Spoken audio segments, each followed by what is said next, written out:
واضح کی ہے. جی. البیان میں یہ سورہ نور کی تفسیر ہے, 416 صفحہ ہے, تیسری جلد ہے. اس میں نے کیا لکھا ہے؟ میں نے لکھا ہے چنانچہ پہلے بغیر کسی تعین کے اذا کا حکم دیا گیا. دیکھیے یہاں کعبہ عورتوں کے معاملے پر کوئی گفتگو نہیں کی. ٹھیک ہے, بالکل صحیح. چنانچہ پہلے بغیر کسی تعین کے اذا کا حکم دیا گیا. یہ حکم سورہ نساء کی آیت 16 میں بیان ہوا ہے, 15 کا حوالہ ہی نہیں ہے. اس کے بعد 100 کوڑے کی یہ سزا مقرر کی گئی جو اب ہمیشہ کے لیے خدا کا قانون ہے. تو یہاں ختم کر دیا گیا کہ الفاظ نہیں لکھے, نہ لکھنے ضروری تھے. یعنی آیت 15 اور 16 دونوں کو سامنے رکھ کے اگر اس کا تعلق واضح کیا جائے گا تو وہی بات کہی جائے گی, اور صرف آیت 16 کو سامنے رکھ کر بات کی جائے گی تو پھر اس میں کوئی نسخ نہیں ہوا, کوئی تبدیلی نہیں ہوئی, کوئی تغیر نہیں ہوا, بلکہ حکم کے لازمی عقلی تقاضے کو پورا کر دیا گیا. نقطہ بالکل واضح ہو گیا کہ یہ یہاں پر کسی چیز کا نسخ نہیں ہوا ہے, اور جو ہم سب کے دونوں بیانات ہیں ضرورت سمر کی ہے کہ ان دونوں کو سامنے رکھ کے بات کو سمجھا جائے. آگے بڑھاتے ہیں سلسلہ گفتگو کو. اچھا ہم صاحب, ہمارے ائمہ اصولیین جو ہیں وہ بیان کی اس پوری بحث میں کیا رائے, کیا نقطہ نظر رکھتے ہیں؟ غامدی صاحب کے ساتھ ہم زیر بحث لا چکے ہیں, اس پر ان کی آراء کو پیش کرنے پر جو تنقیدات ہوئی ہیں وہ بھی زیر بحث آئیں.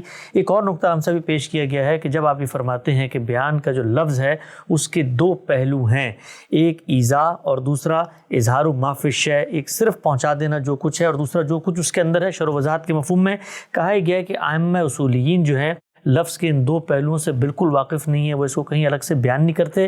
ان کے ہاں جو اختلاف نظر آتا ہے ہمیں بیان کی بحث میں وہ تو اصطلاحی نوعیت کا اختلاف ہے. اگر وہ لفظ کے ان دو پہلوؤں کو مانتے تو ان کو بیان کرتے. میرا خیال ہے اس پر اب مزید کسی بحث کی ضرورت نہیں ہے. ہمارے ناقدین نے اپنا نقطہ نظر بیان کر دیا, ہم نے اپنی بات تفصیل کے ساتھ کہہ دی. اس علم کے متخصصین اب اس کا فیصلہ کرتے رہیں گے کہ اس میں کس کی بات میں کتنا وزن ہے. اس موقع پر البتہ میں آپ کے سامنے ایک اقتباس رکھنا چاہتا ہوں. جی. یہ اس آخری تحریر کا اقتباس ہے جو فاضل ناقدین نے اس موضوع پر لکھی ہے. ٹھیک. اس میں انہوں نے اپنے نقطہ نظر کا خلاصہ کر دیا ہے. میں اس باب میں کیا کہتا رہا ہوں ابھی آپ نے بیان کیا, ایک مرتبہ پھر ذہن میں تازہ کر لیجئے. ساری بحث کا مدار اس چیز پر میرے ہاں رہا ہے کہ بیان کا لفظ دو مفاہیم کے لیے یا دو پہلوؤں سے استعمال ہوتا ہے. ایک جب متکلم اپنا مدعا بیان کرتا ہے اظہار مقصود کے لیے, اور دوسرے جب وہ پہلے سے کہی گئی کسی بات کی شرح کرتا ہے. پہلا ظاہر ہے کہ ابتدائی بیان ہے, یعنی متکلم نے بات کہی, اس سے پہلے کوئی بات نہیں تھی, اس نے ابتداً اپنا نقطہ نظر واضح کیا, اس کو بھی بیان کہیں گے. جیسے ہم نے بار بار کہا کہ قرآن اس لحاظ سے پورا کا پورا بیان للناس ہے, اور یہ بات خود قرآن نے بیان کر دی. ٹھیک. دوسرے مدعا کے لحاظ سے ہم نے حدود واضح کیے ہیں, اور اسی پر ساری بحث کا مدار ہے. اب ذرا وہ اقتباس پہلے سنیے. یہ اس آخری تحریر کا اقتباس ہے, میں نے عرض کیا, جو فاضل ناقدین نے اس موضوع پر لکھی ہے. وہ لکھتے ہیں اصولین کی اصطلاح, یہ بہت غور سے سننے کی چیز ہے. جی. اصولین کی اصطلاح بیان دراصل دو امور سے عبارت ہے. دو امور کی تقسیم ہو گئی یہاں پہ. دو امور سے عبارت ہے. ہم کیا کہہ رہے ہیں کہ بیان جب استعمال ہوگا تو دو پہلوؤں سے ہوگا. ٹھیک. اصولین کی اصطلاح بیان دراصل دو امور سے عبارت ہے. مکلف کے لیے اثر نو کوئی حکم لانا جو مزید کسی وضاحت کا محتاج نہ ہو کہ اسے کوئی احتمال لاحق نہیں, اسے بیان ابتدائی کہتے ہیں. اظہار المقصود, ایذا الشیء, متکلم نے اپنا اظہار کر دیا, جو وہ کہنا چاہتا تھا اس نے کہا. ابتداً وہ ایک حکم لے آیا ہے, کوئی بات اس نے کہی ہے. چنانچہ نماز قائم کرو بیان ابتدائی ہے کہ یہاں وجوب صلاۃ واضح ہے, یعنی ان کے نزدیک نماز قائم کرو یہ ابتدائی حکم ہے. اس میں یہ واجب کیا گیا ہے کہ لوگ نماز کا اہتمام کریں, جو کسی مزید بیان کا محتاج نہیں. لیکن صلاۃ کا معنی مجمل ہے, یعنی اب یہ حکم آ گیا, یہ کہہ دیا کہ اقیموا الصلاۃ, نماز کا اہتمام کرو. اس میں حکم نماز کو واجب کر رہا ہے, یہ تو ابتدائی حکم ہو گیا. ٹھیک. اس کے بعد اب صلاۃ کا معنی مجمل ہے. صلاۃ کیا ہے, یعنی جس صلاۃ کا اہتمام کرنے کے لیے کہا گیا ہے اس کا مصداق کیا چیز ہوگی. وہ کہتے ہیں کہ یہ مجمل ہے, جو مزید بیان کا محتاج ہے، یعنی اب ایک کلام پہلے آ گیا، ایک بات پہلے کہہ دی گئی، وہ وضاحت کا تقاضا کر رہی ہے۔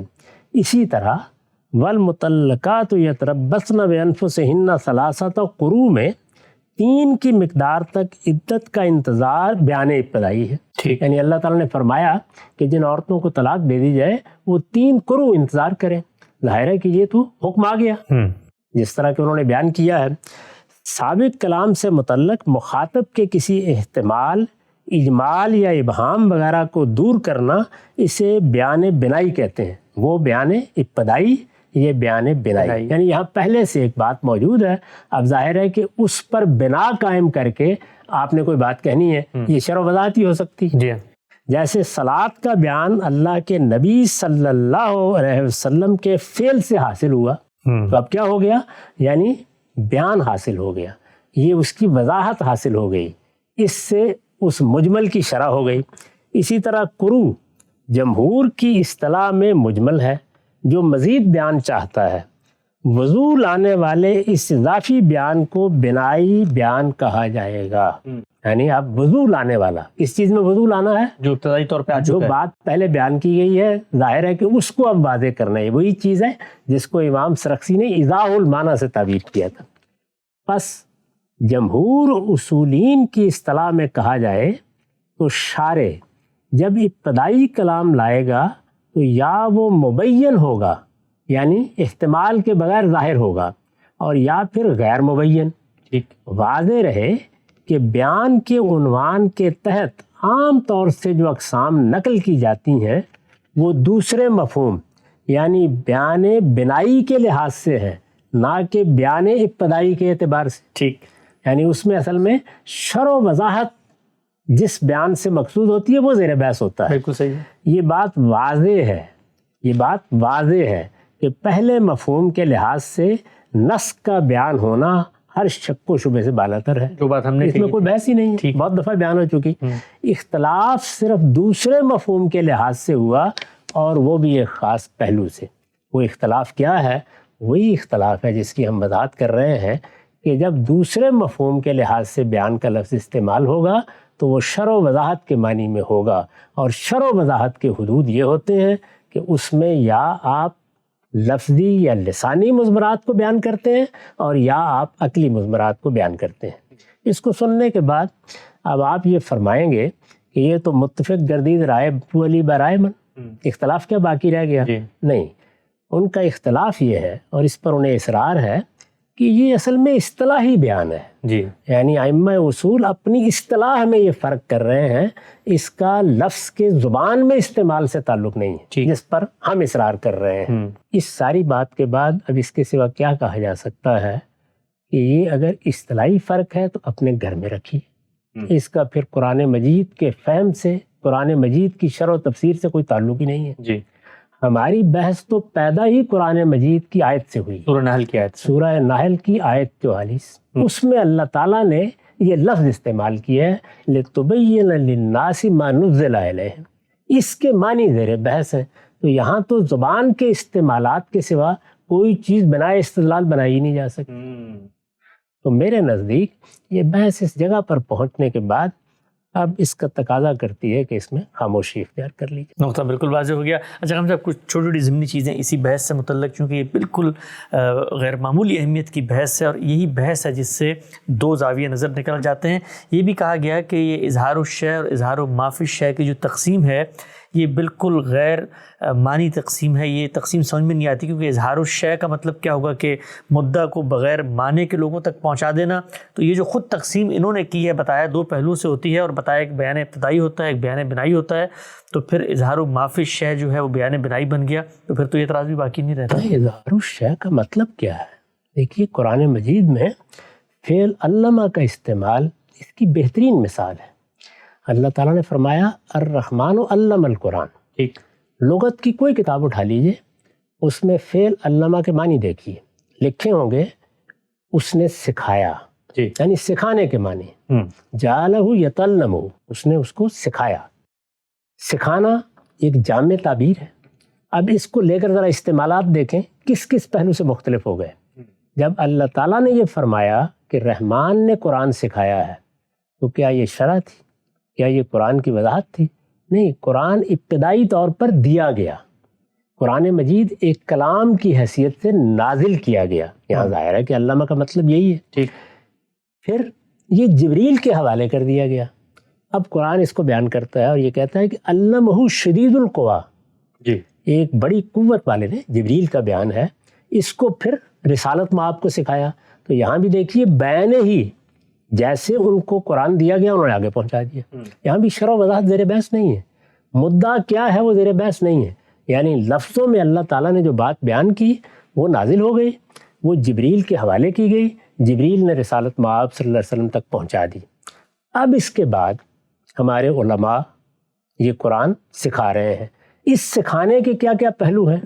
ہمارے ہاں قاری حضرات ناظرہ پڑھاتے ہیں، اس کے لیے بھی یہی لفظ استعمال ہو جاتا ہے، لیکن جب اللہ کا پیغمبر یہ بشارت دیتا ہے کہ خیرکم من تعلم القرآن وعلمہ، تو اس کا کیا مطلب ہے؟ یہاں قرآن کو سیکھنا ہے، یعنی اس کے معنی سمجھنے ہیں، اس کا مدعا سمجھنا ہے، اس میں کیا بات کہی گئی ہے، اس میں کس چیز پر متنبع کیا گیا ہے، کیا احکام دیے گئے ہیں، سب چیزیں میرے بحث آئیں گی۔ اب شرع بھی ہے، اب وضاحت بھی ہے، یہ ساری چیزیں اس لفظ میں آ گئیں۔ تو یہ لفظ کے استعمال کے مدارج ہیں، ان میں ہر جگہ یہ دیکھنا پڑتا ہے کہ یہاں کس مفہوم میں استعمال ہوا ہے۔ اب یہ دیکھیے کہ یہاں پہلے علمہ کسی چیز سے واقف کرا دینے کے معنی میں استعمال ہوا، دوسری جگہ وہ پہنچا دینے کے معنی میں استعمال ہوا، جب جبریل نے اس کو پہنچایا، اور پھر رسالت مآب صلی اللہ علیہ وسلم نے آگے اس کو بیان ہی پہنچا دیا۔ یہی معاملہ فعل تبیین یا فعل بیان کا ہے، یعنی میں نے اپنا مدعا پہنچا دیا، میرے مدعا کو آپ نے آگے اسی طرح بیان ہی منتقل کر دیا۔ اس میں ظاہر ہے کہ اگر میں نے کوئی کتاب دی ہے تو وہ دوسروں تک پہنچائی جائے گی، میں نے کوئی کلام آپ تک منتقل کیا ہے تو کلام کو آپ یاد کر کے آگے پہنچا دیں گے، اس کے معنی کیا ہے، اس کا مدعا کیا ہے، سمجھانا ہے، یہ اس کے بعد کے مراحل ہیں، لیکن ایک ہی فعل ان سارے پہلوؤں کے لیے استعمال ہو جاتا ہے۔ یہی معاملہ ہے جس کی طرف توجہ دلائی گئی۔ نقطہ بالکل واضح ہو گیا، آگے بڑھاتے ہیں اس بحث کو۔ ہم سب یہ بیان کیجیے گا کہ شرح و وضاحت کے اندر وہی چیز شامل ہو سکتی ہے جو کلام کے عقلی یا لسانی مضمرات ہیں۔ کہا یہ گیا ہے کہ نص کو عقلی مضمر کیوں نہیں مانا جا سکتا؟ اس لیے کہ اللہ تعالیٰ جس وقت وہ کلام دے رہے ہیں اور پیغمبر موجود ہیں تو اس بات کا امکان ہے پیغمبر کے رخصت ہونے تک کہ کوئی بھی ہدایت تبدیل ہو جائے، تو ہر ہدایت میں اس عقلی مضمر کو کیوں نہ مان لیا جائے کہ اللہ تعالیٰ نے ہدایت تو دی تھی لیکن پیغمبر نے اس کی تنسیخ کر دی، تو گویا اصل ہدایت کے اندر یہ عقلی مضمر موجود تھا کہ کسی وقت ہو سکتا ہے اس کی تنسیخ ہو جائے۔ میرا خیال ہے کہ فاضل ناقدین نے عقلی مضمرات کے لفظی پر غور نہیں کیا۔ لسانی مضمرات ہوں یا عقلی مضمرات، وہ کلام کا لازمی حصہ ہے، پیدائش کے وقت سے اس کے ساتھ پیدائش کے وقت سے ساتھ ہے، ان کو لازم باہر آنا ہے۔ یعنی جب بھی اس کلام سے ہمارا تعلق پیدا ہوگا تو لسانی مضمرات بھی لازماً باہر آ جائیں گے اور عقلی مضمرات بھی لازماً باہر آ جائیں گے۔ یہ گویا لازمی عقلی تقاضے ہیں، یہ عقلی امکانات نہیں ہیں۔ نسخ عقلی امکان ہے، وہ عقلی تقاضا نہیں ہے، نہ عقلی مضمرات میں شامل ہے۔ یہ دونوں باتوں کو نہ سمجھنے کا نتیجہ ہے۔ عقلی مضمرات کو تو نکال کے لازماً باہر لانا ہوگا، یعنی جیسے ہی ہم حکم پر عمل کریں گے تو وہ سب کے سب ماننے ضروری ہو جائیں گے۔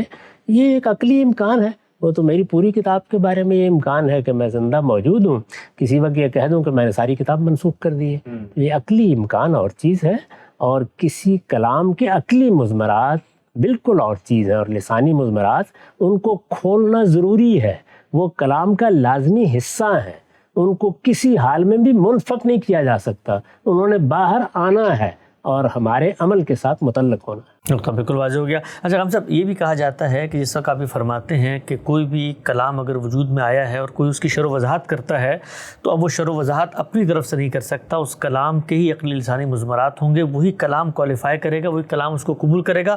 غالب کی مثال زیر بحث آئی تھی کہ اس کے شعر کی کوئی شرح کرتا ہے تو وہ خود سے کچھ نہیں کر سکتا اور شعر کو اسے قبول کرنا چاہیے۔ کہا ہی گیا ہے کہ یہ مثال درست نہیں ہے، اس لیے کہ اللہ کا ایک پیغمبر دنیا میں موجود ہے اور وہ اس کلام کا مبین ہے، اس کو واضح کرنے والا ہے، تو جو بھی قرآن کی ہدایت ہے اگر اس سے نئی چیز، مختلف چیز، کوئی ترمیم، تغیر، اضافہ، تنسیخ ہوتی ہے تو وہ شخص کر رہا ہے جس کو اللہ نے مبعوث کیا ہے پہنچانے کے لیے۔ غالب کا شارع تو پابند تھا، لیکن پیغمبر کو کیسے پابند کیا سکتا؟ یہاں پیغمبر کی وہی حیثیت کیوں بیان کی ہے جو شارع کی ہے، یعنی شرع کرنے والے کی۔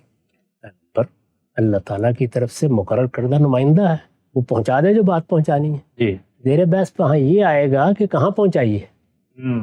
وہ قرآنی میں پہنچا دی ہے سر آنکھوں پر، وہ کسی روایت کے ذریعے سے منتقل ہوئی ہے تو اس کو اس کے لحاظ سے دیکھا جائے گا، وہ یہ بحث ہی دوسری ہے۔ جی، یعنی یہاں یہ نہیں ہے کہ پیغمبر کو آپ نے شرع کرنے والا مان کر یہ ذمہ داری دے دی ہے۔ جی، جب وہ اس حیثیت سے گفتگو کرتا ہے کہ میں خدا کی طرف سے یہ بات پہنچا رہا ہوں تو وہ خدا کی بات کا مبلغ ہوتا ہے، وہاں شرع کرنے والا ہوتا ہی نہیں۔ ٹھیک۔ اور ہم سے جس آیت کے اندر زیر بحث ہے وہاں تو یہ کہا گیا کہ ما نزل علیہم، جو کچھ تمہیں دیا گیا اس کے ساتھ یہ معاملہ کرنا ہے، تو وہاں پر تو خود سے الگ سے کوئی کام ہو بھی نہیں سکتا۔ ظاہر ہے کہ دونوں ہی پہلو ہوں گے نا، ما نزل علیہم موجود ہے جی، تو اس کو آگے پہنچایا جائے گا تو تبلیغ کے معنی ہوں گے، ٹھیک۔ اور ما نزل علیہم موجود ہے اس کی شرع کی جائے گی تو شرع و وضاحت کے سارے حدود اس پر عائد ہو جائیں گے۔ جی، یعنی یہ تو اصل میں لفظوں کے ساتھ کھیلنا ہے۔ اگر میں شارع ہوں کسی موقع کے اوپر اپنے استاد کی کسی بات کا تو میرے لیے وہ حدود طے ہے، اور اگر میں ان کی طرف سے کسی نئی بات کا ابلاغ کر رہا ہوں تو میرا ان کے ساتھ یہ تعلق ہے،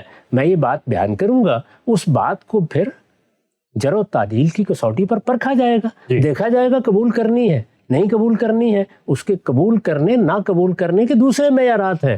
وہاں پیغمبر کی وہ حیثیت زیر بحث ہے جس میں وہ اللہ کا کلام یا اللہ کی بات ہم تک پہنچاتا ہے، وہاں تبلیغ زیر بحث ہے، وہاں شرع زیر بحث ہی نہیں۔ ہاں سر، نقطہ بالکل واضح ہو گیا، آگے بڑھاتے ہیں۔ اچھا یہ بتائیے گا، یہ کافی زیر بحث رہا آپ سے گفتگو میں بھی کہ یہ رسالت مآب صلی اللہ علیہ وسلم کے علم و عمل کی روایت ہے، آپ کی سیرت و سوانح اس پر مشتمل یہ تاریخ ہے۔ کہا گیا ہے کہ اس بات کو آپ بھی مانتے ہیں کہ اللہ تعالیٰ قرآن کے علاوہ بھی اللہ تعالیٰ پیغمبر کے ساتھ گفتگو کرتے ہیں، وحی کا سلسلہ بھی جاری رہتا ہے، تو اگر اس تاریخی ذخیرے کے اندر بھی وحی ہے تو پھر وحی کو تاریخ کیسے کہا جا سکتا ہے؟ یہ بار بار میں نے گزارش کی، بڑی تفصیل سے بتایا کہ زمانہ رسالت کی تاریخ ہے جو راویوں نے بیان کی ہے، اسی کو مرتب کر کے ہم نے حدیث اور آثار کی کتابوں کی صورت دے دی ہے۔ ٹھیک، یہ تاریخ ہے، یہ ہر حال میں تاریخ ہے، اس میں کوئی شبہ نہیں۔ جی، اس تاریخ میں کون زیر بحث ہے؟ اللہ کا آخری پیغمبر زیر بحث ہے، یعنی رسالت مآب صلی اللہ علیہ وسلم کی سیرت، رسالت مآب صلی اللہ علیہ وسلم کے سوانح، رسالت مآب صلی اللہ علیہ وسلم کی زندگی کے حالات، آپ کے واقعات، یہی زیر بحث آئیں گے۔ جی، اس کے ساتھ اقوال و افعال بھی زیر بحث ہوں گے، یعنی رسول اللہ صلی اللہ علیہ وسلم نے کوئی بات کہی، کسی چیز کی وضاحت کی، اس کو ہم نے اس طرح بیان کیا ہے کہ دین کی تفہیم و تبیین بھی اس میں بیان ہوتی ہے۔ ٹھیک، جب دین کی تفہیم و تبیین کی جائے گی تو وہ رسالت مآب صلی اللہ علیہ وسلم اپنے علم کی بنیاد پر بھی کریں گے، وہ ایک اجتہادی اطلاق بھی ہوگا، اس میں آپ اپنی بصیرت سے کوئی بات کہہ دیں گے، اور اسی طرح اس کا بھی پورا امکان ہے کہ وہ بات آپ نے وحی کی بنیاد پر کہی ہو۔ ٹھیک، اس کی نفی کرنے کا کیا معنی؟ یعنی کسی تاریخ کو جب آپ نقل کر رہے ہوتے ہیں تو اس شخص کی تاریخ نقل کریں گے، جی ہاں، وہ صاحب وحی ہے تو اس میں وحی کیوں نہیں آئے گی؟ جی بالکل ٹھیک ہے۔ وہ اگر کوئی بڑا عالم ہے تو اس میں علم کیوں نہیں آئے گا؟ اس نے اگر کوئی تصنیفات کی ہیں تو اس کا تذکرہ کیوں نہیں ہوگا؟ تو یہ بات ہے جو بیان کی گئی ہے کہ جب حدیث کے ذخیرے کے بارے میں یہ سوال کیا جاتا ہے کہ کیا اس میں وحی ہے، تو ہمارے ہاں لوگوں نے اس میں دو نقطۂ نظر اختیار کر لیے۔ ایک یہ کہ رسالت مآب صلی اللہ علیہ وسلم کی نسبت سے جو بات بھی روایت ہوئی ہے وہی ہے، ہاں، یہ بالکل بے معنی بات ہے۔ یعنی رسالت مآب صلی اللہ علیہ وسلم اپنے اجتہاد سے گفتگو کرتے ہیں، بشری تقاضوں سے گفتگو کرتے ہیں، آپ کی سیرت و سوانح اس میں زیر بحث آتی ہے، اس کے بارے میں یہ کیسے کہا جا سکتا ہے کہ اس کی ہر چیز وہی ہے؟ دوسرا نقطہ نظر یہ اختیار کر لیا ہے کہ وہی صرف قرآن میں ہے، یہ بالکل بے معنی بات ہے۔ قرآن سے معلوم ہوتا ہے کہ اللہ کے پیغمبر کی حیثیت سے آپ کو ہدایات دی جاتی تھیں، آپ کو سنت سکھائی جاتی تھی، آپ کو جو مشن دیا گیا اس کے لحاظ سے بہت سی باتیں کہی جاتی تھیں، آپ کی ذاتی زندگی کے بارے میں اللہ تعالیٰ بعض چیزیں بتاتے تھے، جبریل امین کا آنا جانا رہتا تھا، وہ ساری باتیں بیان ہوگی۔ ان میں سے ایک بہت بڑی چیز یہ تھی کہ اللہ نے آپ کو اپنی آخری کتاب دی اور قرآن نازل کیا، تو جو قرآن نازل کیا گیا اور اس کے لیے وہی لفظ بھی استعمال کیا جاتا ہے وہ ما انزل اللہ ہے، اللہ نے جو نازل کیا وہ قرآن ہے۔ اس کے سوا جو کچھ بھی آپ کو وحی کے ذریعے سے ہدایت دی گئی، اب ہم متعین طور پر تو نہیں بتا سکتے کہ آپ کا کون سا حکم، آپ کا کون سا فیصلہ، آپ کی کون سی وضاحت وحی پر مبنی ہے، لیکن ہے کسی جگہ، اس میں کوئی شبہ ہی نہیں ہے، اس کے بارے میں کوئی تردد ہی نہیں۔ میں نے اس پر مزید یہ کہا تھا کہ میں نے یہ بات اس لیے بیان نہیں کی کہ اس کے بیان کرنے کی مجھے کوئی ضرورت نہیں ہے، کیونکہ میرے نزدیک پیغمبر کوئی بات اللہ سے وحی پا کر کہیں، وہ اپنے اجتہاد سے کہیں، وہ اپنی بصیرت سے کہیں، وہ اپنی رائے سے کہیں، جو کچھ بھی وہ فرمائیں گے پیغمبر کی حیثیت سے جب فرمائیں گے تو وہ واجب الاطاعت ہے، اس میں اس بنیاد پر کوئی فرق ہی نہیں کیا جا سکتا۔ تو ان میں کوئی تضاد نہیں ہے، یعنی جو کچھ پیغمبر کی سیرت اور آپ کے اقوال اور افعال بیان کیے جا رہے ہیں وہ سارا ذخیرہ کیا ہے؟ زمانہ رسالت کی تاریخ۔ اس تاریخ میں جو کچھ آپ کی نسبت سے بیان ہوا ہے اس میں اس کا بھی امکان ہے کہ بعض باتیں آپ نے وحی کی بنیاد پر کہی۔ نقطہ واضح ہو گیا۔ اچھا غام صاحب، یہ جو آپ نے آخری بات کہی ہے اسی پر میرا اگلا سوال بھی ہے کہ آپ صلی اللہ علیہ وسلم کے جو فیصلے تھے ان کو بھی ہم نے ماننا ہے، ہمارے لیے واجب الاطاعت ہیں، قرآن نے فیصلہ کر دیا ہے۔ ایک روایت میرے سامنے، اس میں خود رسالت پاک صلی اللہ علیہ وسلم اپنے فیصلوں کے بارے میں کیا فرماتے ہیں۔ ام المومنین ام سلمہ رضی اللہ تعالیٰ عنہ کہتی ہیں کہ رسول اللہ صلی اللہ علیہ وسلم نے فرمایا، تم لوگ میرے پاس جھگڑے لے کر آتے ہو، حالانکہ میں ایک انسان ہوں اور ممکن ہے کہ تم میں سے کوئی دوسرے سے دلیل دینے میں چرب زبان ہو، تو میں تو صرف اس کی بنیاد پہ فیصلہ کرتا ہوں جو سنتا ہوں۔ اب اگر میں کسی کو اس کے بھائی کا حق دلا دوں اور حقیقت میں وہ اس کا نہ ہو تو گویا اس کو جہنم کا ٹکڑا دلا رہا ہوں۔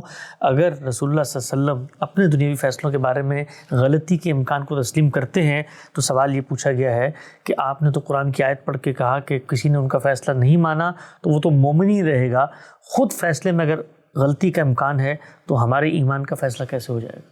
اللہ تعالیٰ کی بات کہی ہے، یعنی ایسا تو نہیں ہے کہ میرا کوئی استنباط، خود اللہ تعالیٰ نے بیان کر دی ہے اور یہ کہہ دیا ہے کہ میں قسم کھا کر کہہ رہا ہوں کہ یہ لوگ مومن نہیں ہوں گے۔ اس کا مطلب ہے کہ اللہ تعالیٰ اپنے پیغمبر کی حیثیت عام قاضی کی بیان نہیں کر فرما رہے ہیں۔ عام قاضی کی رائے پر ہم تنقید کر سکتے ہیں، اس کی نیت اور محرکات تک پہ تنقید کر سکتے ہیں۔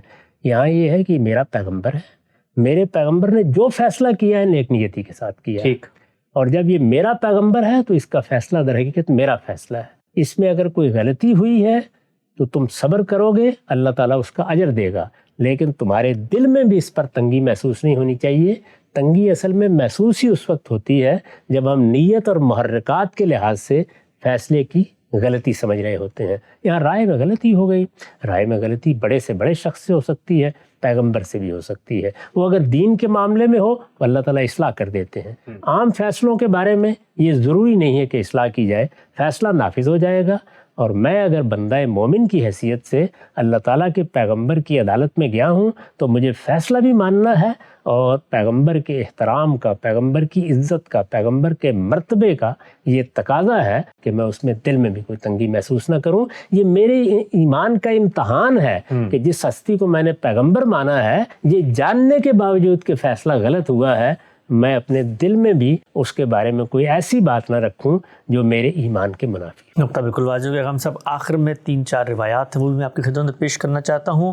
جب آپ یہ فرماتے ہیں کہ اللہ کا پیغمبر دین کی شرح و وضاحت کرتا ہے اور شرح و وضاحت کے اندر وہی چیزیں شامل ہیں جو اصل ہدایت کے عقلی و لسانی مضمرات ہوں، کہا گیا ہے کہ ایک روایت آتی ہے عبداللہ بن مسعود سے سامنے کہ انہوں نے فرمایا کہ اللہ تعالیٰ نے عورتوں پر لعنت کی ہے جو جسم کو گونتی یا گنواتی ہیں یا چنتی یا چنواتی ہیں۔ اس پر ایک خاتون نے کہا کہ میں نے تو پورا قرآن مجید پڑھا ہے، وہاں تو ایسی کوئی چیز موجود نہیں ہے۔ تو اس پر پھر سیدنا عبداللہ بن مسعود نے کہا کہ کیا تم نے نہیں پڑھا ما آتاکم الرسول فخذوہ وما نہاکم عنہ فانتہوہ؟ تو سوال یہ پوچھا گیا ہے کہ یہ ہدایت تو قرآن مجید میں کہیں بھی نہیں تھی، لیکن پیغمبر نے بیان کی اور صحابی نے کہا تو یہ تو ویسے ہی جیسے اللہ کا حکم ہے۔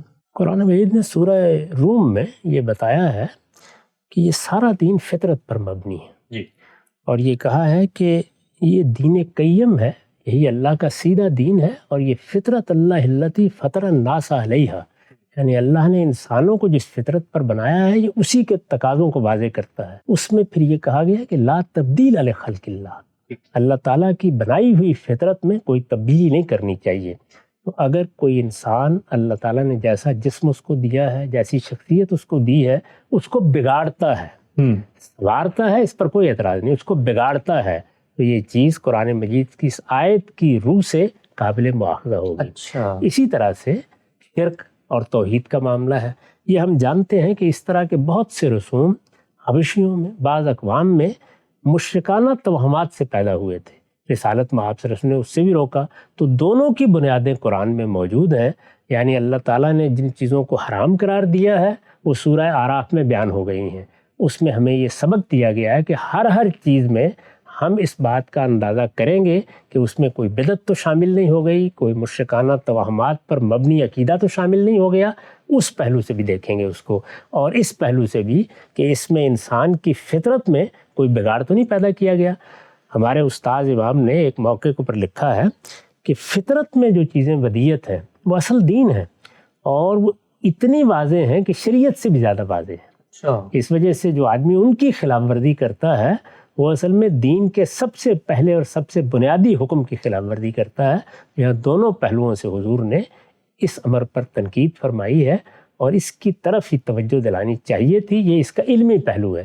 صحابی نے توجہ دلائی کہ جب خدا کے پیغمبر کا حکم ہے تو نہ ماننے کی کیا وجہ ہے۔ واضح ہو گیا۔ آگے بڑھاتے ہیں، صاحب سے بتائیے گا، طب نبوی کے نام سے ہمارے پاس ذکر حدیث میں ایک بڑی تعداد میں روایتیں سامنے آتی ہیں۔ اس میں اللہ کے پیغمبر بعض اجزاء کے خصائص، بعض چیزوں کی افادیت اور بعض امراض کے اندر شفا کے نسخے تجویز کر رہے ہیں۔ کلونجی کے بارے میں بعض چیزیں آتی ہیں، شہد کے بارے میں آتی ہیں۔ کہا گیا کہ قرآن مجید میں کہیں زیر بحث نہیں ہے، لیکن اللہ کے پیغمبر نے تو بات بتائی۔ اس پر میں نے بڑی تفصیل کے ساتھ اپنی کتاب میزان میں گفتگو کی ہے، جہاں سنت پر تدبر کے مبادی بیان کیے ہیں۔ میں یہ بتایا ہے کہ پیغمبر دین دینے کے لیے آتے ہیں، پیغمبر کی دینی حیثیت زیر بحث ہے۔ یہ طب سکھانا، بیماریوں کی تشخیص کرنا، ان کا علاج بتانا، یہ پیغمبرانہ مشن کا کوئی حصہ نہیں ہے۔ رسالت مآب صلی اللہ علیہ وسلم نے بشری تقاضوں سے بہت سی چیزیں بیان فرمائی ہیں، آپ نے سیکھی ہیں یا آپ کو اپنے بزرگوں سے معلوم ہوئی ہیں یا کسی شخص نے آپ کو بتائی ہیں۔ ظاہر ہے کہ اس زمانے میں بھی اس طرح کے تجربات لوگ بیان کرتے تھے۔ ہمیں معلوم ہے کہ رسالت مآب صلی اللہ علیہ وسلم جب دنیا سے رخصت ہو رہے تھے تو اس وقت مختلف علاقوں سے لوگ آ کے اپنے مجربات بیان کرتے، اور بعض دوائیں آپ کو بنا کے دی بھی جاتی تھیں۔ ایک دوا کے پلانے کا قصہ بھی بیان ہوا ہے جس پر آپ نے رد عمل کا اظہار کیا۔ تو یہ در حقیقت اس قبیل کی چیزیں ہیں، ان پر بڑی تفصیلی اور بہت عمدہ بحث کی ہے ابن خلدون نے۔ یہ اسی طرح کی طب ہے جیسے ہمارے بزرگ، ہماری بڑی بوڑھیاں دیہات میں بتاتی رہتی ہیں، تو حضور نے اپنے تجربات جو کچھ معلوم ہے وہ بیان کیے ہیں۔ یہ بشری حیثیت سے آپ کا بیان ہے، اس کا نبوت سے، پیغمبری سے، اللہ کی ہدایت سے کوئی تعلق نہیں۔ تو بالکل واضح ہو گیا۔ خود سیدہ عائشہ کی ایک بڑی مفصل روایت ہے، اس میں بتاتی ہیں کہ جب رسول اللہ صلی اللہ علیہ وسلم بیمار ہوتے تھے تو عرب کے گرد و پیش میں جو حکماء موجود تھے وہ ان سے خود نسخے طلب کرتی تھی اور ان کے مطابق علاج کرتی تھی۔ ہم سب کم و بیش 35 قسطوں میں آج یہ بحث پائے تکمیل تک پہنچتی ہے۔ 1 سال سے زائد کا عرصہ لگا۔ غامدی صاحب کی چند عبارات جو انہوں نے میزان کے بالکل ابتدا میں لکھی ہیں، اس کی توضیح و تشریح، اس کو سمجھنے کے سفر میں ہم نے 35 قسطوں کا یہ ایک طویل اور جاں گسل مرحلہ طے کیا ہے۔ میں آخر میں چاہتا ہوں کہ حدیث کے بارے میں سب سے بڑا الزام آج تک جو آپ پر لگا تھا، جو رجحانات سامنے آئے ہیں، سننے والے سنیں گے، عوام فیصلہ کریں گے، اہل علم علماء کے لیے بھی اس میں بہت کچھ مواد اب سامنے آ چکا ہے۔ 3 رجحانات تھے، ہم یہ دیکھتے ہیں ایک انڈیپینڈنٹ طالب علم کی حیثیت سے میں آخر میں خلاصہ کر کے آپ سے تبصرہ طلب کرنا چاہتا ہوں۔ 3 رجحانات تھے۔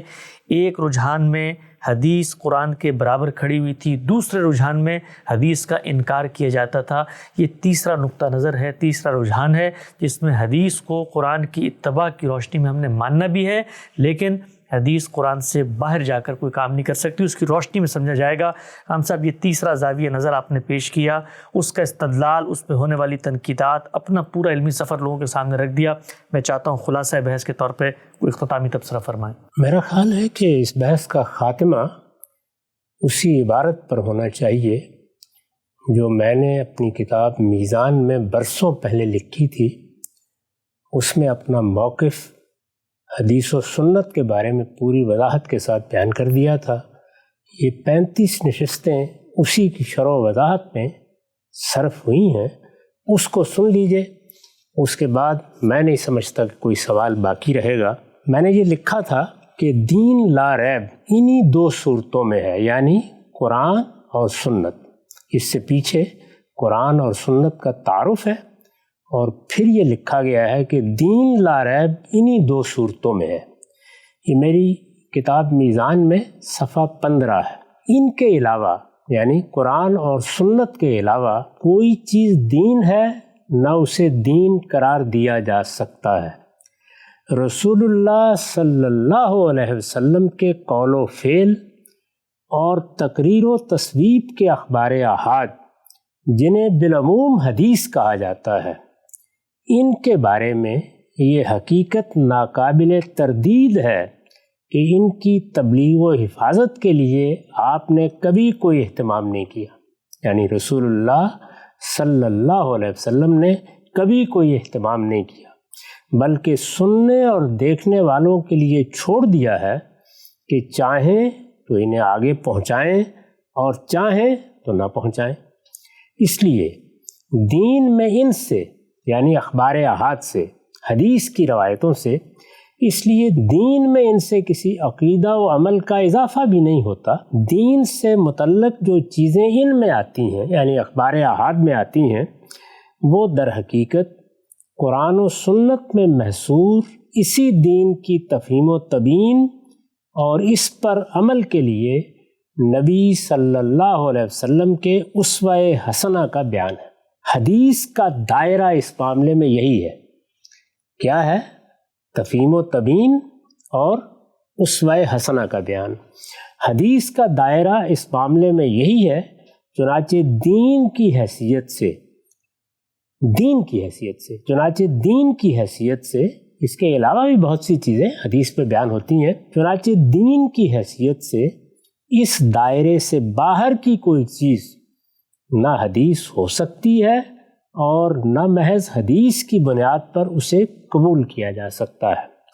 اس دائرے کے اندر تفہیم و تبیین کا دائرہ، اسوہ حسنہ کے بیان کا دائرہ، اس دائرے کے اندر البتہ اس کی حجت ہر اس شخص پر قائم ہو جاتی ہے جو اس کی صحت پر مطمئن ہو جانے کے بعد رسول اللہ صلی اللہ علیہ وسلم کے قول و فعل یا تقریر و تصویب کی حیثیت سے اسے قبول کر لیتا ہے۔ اس سے انحراف پھر اس کے لیے جائز نہیں رہتا، بلکہ ضروری ہو جاتا ہے کہ آپ کا کوئی حکم یا فیصلہ اگر اس میں بیان کیا گیا ہے تو اس کے سامنے سر تسلیم ہم کرتے ہیں۔